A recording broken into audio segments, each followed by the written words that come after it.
ಪುಂಡಿ ಪಲ್ಯ ಅತಿ ಹೆಚ್ಚಾಗಿ ಹಳ್ಳಿಗಳಲ್ಲಿ ಬೆಳೆಯುವ ಸಣ್ಣ ಎಲೆಗಳ ಹಸಿರಾದ ಸೊಪ್ಪು ಇದು, ಪಲ್ಯ ಇದು.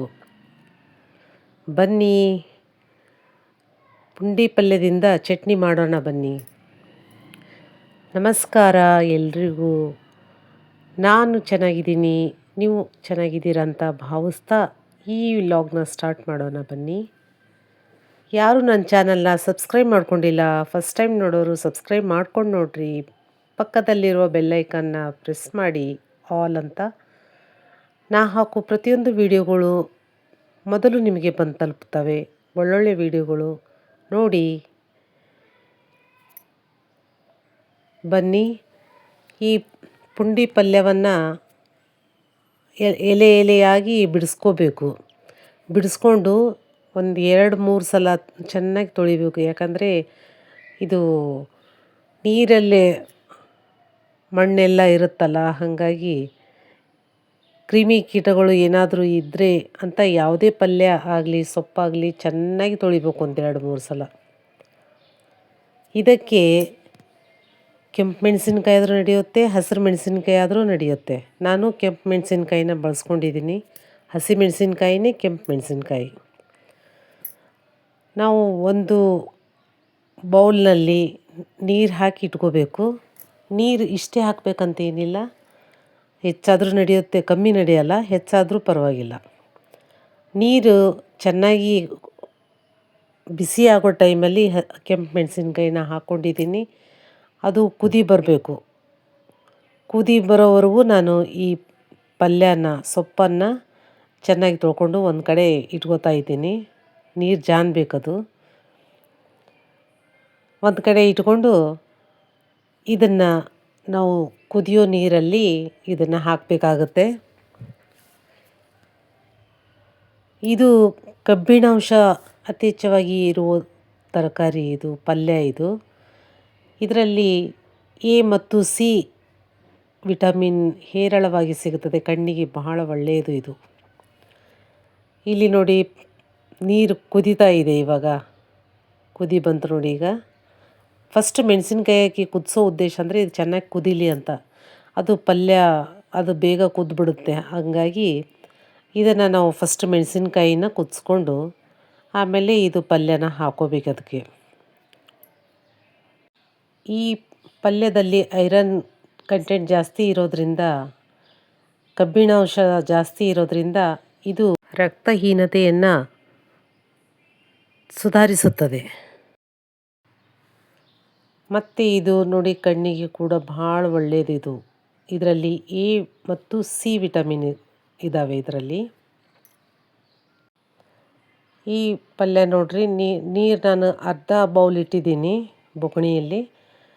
ಇದು ಪಲ್ಯ ಜಾಸ್ತಿ ಇದ್ರೂ ತೊಂದರೆ ಇಲ್ಲ, ನಾವು ಹೆಂಗೆ ಹಾಕ್ತೀವಿ ಹಂಗಂಗೆ ಅದು ಜಲ್ದಿನೇ ಅದು ಮೆಲ್ಟ್ ಆಗ್ತಾ ಹೋಗ್ತದೆ. ಅದು ಅಂದರೆ ಪಲ್ಯ ಕುದ್ದು ಏಕ್ದಮ್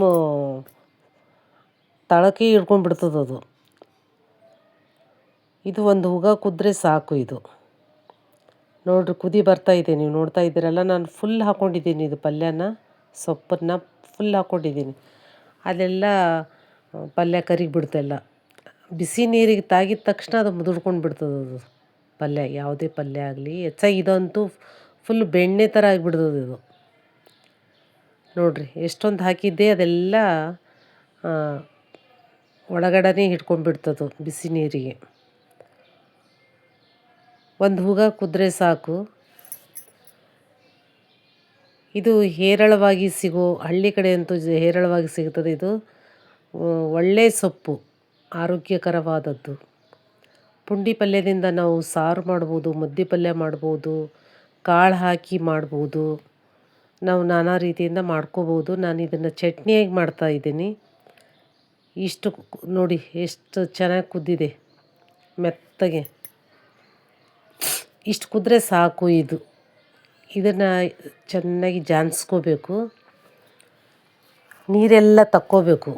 ನೀರು ತೆಗಿಯೋಕ್ಕೆ ನಾವು ಚೆನ್ನಿ ಒಳಗೆ ಹಾಕ್ಕೋಬೋದು, ಇಲ್ಲಾಂದ್ರೆ ನೀರು ತಣ್ಣಗಾದ ನಂತರ, ಇಲ್ಲಾಂದರೆ ಸ್ವಲ್ಪ ನೀರು ಒಂದು ಮುಚ್ಚಳ ಮುಚ್ಚಿ ಜಾನ್ಸ್ಕೋಬೇಕು.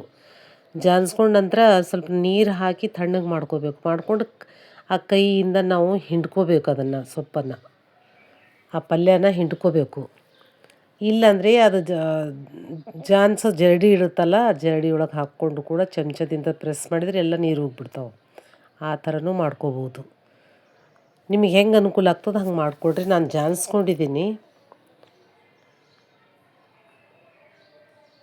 ನೋಡಿರಿ. ಇದು ಜರಡಿ ಹಿಡಿಯೋದು, ಇದು ತರಕಾರಿ ಸೊಪ್ಪನ್ನು ತೊಳೆದು ಹಾಕ್ತೀವಲ್ಲ ಇದು ಜರಡಿ. ಅದ್ರಾಗ ಹಾಕಿ ನಾನು ಪ್ರೆಸ್ ಮಾಡ್ತೀನಿ, ಮಾಡಿ ನೀರೆಲ್ಲ ತಗೊಂಬಿಡ್ತೀನಿ ನೋಡಿರಿ. ನೀವು ಈ ಥರನೂ ಮಾಡ್ಕೋಬೋದು.